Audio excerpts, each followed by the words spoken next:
नमस्कार दोस्तों, मैं राहुल नागपाल और आप देख रहे हैं राहुल लाइव 85। मैं हूं आज लखीमपुर खीरी की श्रीनगर विधानसभा पर और यहां बहुजन समाज पार्टी ने नूर बानो को अपना प्रत्याशी बनाया। सुरक्षित विधानसभा है एससी के लिए, लेकिन नूर बानो चुनाव लड़ रही है। वो क्यों, क्या नाम, मीरा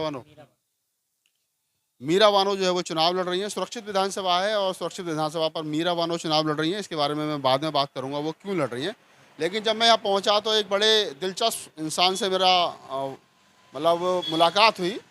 पंडित नत्था लाल बौद्ध, नाम बड़ा दिलचस्प है। मैंने सोचा पंडित भी हैं और बौद्ध भी हैं तो इनसे बातचीत की जाए कि इस नाम का सही कारण क्या है और नाम पंडित नत्था लाल बौद्ध इन्होंने रखा तो क्या सोच समझ के इनका उन्होंने रखा। पंडित जी स्वागत है। पंडित नत्था लाल बौद्ध, क्या मतलब है इसका? इसका ये मतलब ये मैं जाऊँगा नहीं। इसका मतलब ये होता है कि जो ज्ञानी होता है वो पंडित होता है और समाज को सुधारने वाला ये बौद्ध कथावाचक जो होता है बौद्ध स्मारक होता है। सभी देश में गांव में जा कर के अपनी पार्टी के नाम से मैं अपने धर्म के नाम से भी अपने धर्म की कथा सुनाता हूँ, शादी विवाह कराता हूँ, अखंड रामायण कराता हूँ। अखंड रामायण कौन सी कराते हो? वाल्मीकि रामायण? नहीं, बौद्ध धर्म की रामायण, धम्म पाठ जिसको कहते हैं। धम्म पाठ करो ना, फिर रामायण क्यों कर रहे हो? हाँ, धम्म पाठ कराते हैं और उसके बाद मैं कथावाचक भी हूँ, कथा भी बाँचता हूँ। कथा में मतलब क्या सुनाते हो? कथा में बताओ थोड़ा। भगवान बुद्ध की कथा सुनाता हूँ और भगवान की बुद्ध की कथा सुना करके अपने समाज को सुधारक बनाता हूँ, सुधारता हूँ कि हम आप बौद्ध हैं और बौद्ध बन के चलें और अपने बौद्ध के नाम से जो हमारी पार्टी है वो पार्टी का सुधार करें। कौन सी पार्टी? बहुजन समाज पार्टी। उसमें क्या सुधार करना है? क्या गलत चल रहा है? सुधार ये गलत चल रहा है कि हमारे ही भाई लोग इधर उधर भागते हैं। हमारी रजिस्टर्ड पार्टी है, हम उसका सुधार करेंगे। उसमें पार्टी में अपने वोट डलवाएंगे, वोट देंगे और सभी समाज को सुधार करके लाएंगे। वोट डलवाएंगे तो हमारी बहन कुमारी मायावती जी आज मुख्यमंत्री बनेंगी। अच्छा, आप कह रहे हो कि सुधार करके सब लोगों को लाएंगे तो बहन कुमारी मायावती। ऐसे कितने लोग हैं जो पार्टी को छोड़ करके चले गए या पार्टी को उनमें कोई सहयोग नहीं कर रहे हैं? उनके लिए क्या कहोगे? उनके लिए ये बात है कि वो अपने टिकट के बारे में, कुर्सी के बारे में इधर उधर भागते हैं और भागने के बाद दूसरी जगह जाते हैं। तो कुछ व्यक्ति हमारे ऐसे हैं जिनको टिकट किसी पार्टी से नहीं मिलता है, फिर वो थोड़े दिन के भाग करके हमारी पार्टी फिर ज्वाइन करते हैं, बहुजन समाज पार्टी फिर ज्वाइन करते आए हैं। अच्छा, मतलब जैसे आप कथा बाँचते हो, बौद्ध कथा बाँचते हो, तो ये कितने दिन का प्रोग्राम होता है कथा का? ये 7 दिन का होता है, 5 दिन का होता है। धम्म पाठ 24 घंटे का होता है। हाँ, तो 7 दिन में क्या क्या सुनाते हो बुद्ध के बारे में? उसके बुद्ध के बारे में बुद्ध जीवनी सुनाते हैं, अंबेडकर जीवनी सुनाते हैं और हमारे बाबा साहब डॉक्टर भीमराव अंबेडकर ने जो संविधान लिखा है संविधान के बारे में सुनाते हैं, सबको समझाते हैं। यही सुनाया जाता है। कैसे सुनाते हो? थोड़ा सा सुना के बताओ ना। कुछ गाने के माध्यम से सुनाते हो, कैसे सुनाते हो? बाबा भीम के अलावा कौनो नाही, जवाना सारा देखी चुकन। बाबा भीम के अलावा कौनो नाही, जवाना सारा देखी चुकन।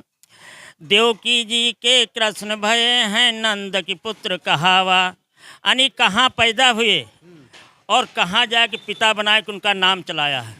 देवकी जी के कृष्ण भय हैं नंद की पुत्र कहावा, बाबा भीम के अलावा कौनो नाही, जवाना सारा देखी चुकन। बाबा भीम के अलावा कौनो नाही, जवाना सारा देखी चुकन। कौशल्या के राम भये हैं दशरथ पुत्र कहावा, अनेक कौशल्या जी के पुत्र भये और कहाँ दशरथ जी के पुत्र कहावा जाए। कौशल्या के राम भये हैं दशरथ पुत्र कहावा, इनका कहाती भगवान, जवाना सारा बीती। अच्छा, इसमें जो आप सुना रहे हो, इसमें बुद्ध कहाँ है, इसमें बाबा साहब कहाँ है? इसमें तो आप वो हिंदू धर्म का प्रचार कर रहे हो, राम की बात कर रहे हो, कौशल्या की बात कर रहे हो, आप कृष्ण की बात कर रहे हो। इसमें ना तो आप बुद्ध के विषय में बता रहे हो ना बाबा साहब के विषय में बता रहे हो। आप तो कहीं ना कहीं उन्हीं का प्रचार कर रहे हो। तो बाबा, अगर भगवान बुद्ध के विषय में पूछिए तो बताते हैं कि हमारे बाबा साहब डॉक्टर भीमराव अंबेडकर ने जो संविधान लिख के भेजा है और जो हम जिनको मानते हैं, भगवान मानते हैं या अपना किसी प्रकार का हमारे नेता मानते हैं, इस प्रकार उनकी बात सुनाए हैं। अगर भगवान बुद्ध की बात पूछते हो, भगवान बुद्ध की बात सुनाते हैं।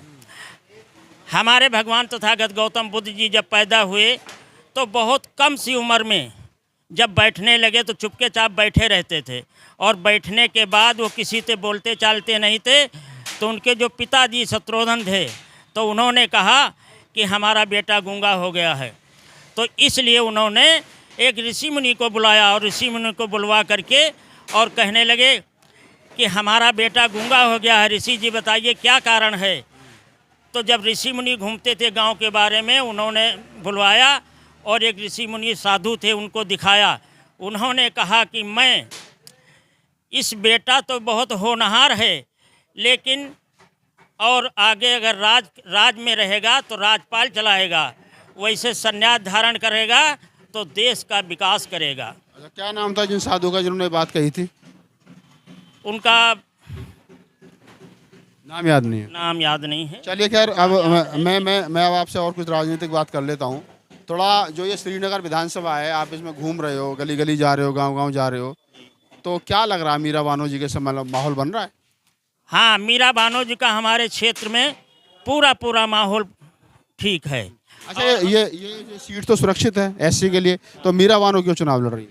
मीरा बानो इसलिए लड़ रहे हैं कि हमारे मीरा बानो एससी की हैं और वो मुस्लिम समाज की हैं। तो हम अपने एससी समाज के सुरक्षित सीट पर लड़ा रहे हैं और उन्हीं की विजय करवा रहे हैं। मुसलमान के बारे में क्या रहा है? मुसलमान वोट हमारा 60% हमारा मुस्लिम समाज हमारे साथ में आ गया है। हाँ, 40% क्यों नहीं आया? 40% को अब सुधार करते हैं धीरे धीरे। एक दिन का टाइम रह गया, अगर सुधर गए कुछ सुधर गए, लेकिन फिर भी अगर 60% हमारा मुसलमान हमारे साथ में आता है, फिर भी हमारी सीट नंबर 1 पे जाएगी। लड़ाई किससे है, बीजेपी से या साइकिल से है? लड़ाई हमारी बीजेपी से है, और साइकिल तो तीसरा नंबर पकड़ ली। साइकिल तीसरा नंबर पर है जी। लोग तो कह रहे हैं कि यहाँ बीजेपी फाइट में। नहीं, बीजेपी की हमारे बहुजन समाज पार्टी की लड़ाई चल रही है। लड़ाई चल रही है, पक्का जीतोगे? पक्का जीतेंगे, हम नंबर 1 पे पहुंचेंगे। अच्छा, आप गांव-गांव जाते हो तो प्रचार बसपा का गा के करते हो या कैसे वोट मांगते हो? क्या मतलब? गाने वाने गा के वोट मांगते हो, कैसे मांगते हो? गाना गा के मांगते हैं और उनको समझाते हैं, बताते हैं, सब कुछ करते हैं। गाना गा के कैसे वोट मांगते हो, एक बार बता के दिखाओ। अरे बहिना बिगड़ी चालो तुम्हारी तनि संभार ले त्यों नाय, बहिना बिगड़ी चालो तुम्हारी तनि संभार ले त्यों नाय। अरे बहुजन समाज को देख देख कर तुम क्यों घबराती, अपना हाथी पर बटन दबायो, मोरी बहिना ना समझ, मोरी बहिना ना सुनो। अरे ना सुनो बहिना, हाय ना सुनो बहिना, हमरे हाथी वाला बटन दबायो, बहुजन समाज को जितायो। बहन कुमारी मायावती जो को पीएम बनाना है। इस प्रकार से हम इस प्रकार से गा के वोट मांगते हो। तो लोग ये नहीं कहते होंगे ये कौन सा तरीका वोट मांगने का? कुछ तरीका नहीं, ये तरीका है, हम अपने समाज को सुधार करके अपने बहुजन समाज में लाते हैं। माँ बहनें जो हमारी अनपढ़ हैं, वो इसी प्रकार से समझ करके हमारे बहुजन समाज में वोट देती हैं, हाथी वाला बटन दाबती हैं। हाथी वाला बटन दबाते हैं। कितने गांव घूमे हो अभी तक? गांव तो बहुत घूम डाले, ऐसे कहे बहुत से गांव घूम डाले हमने।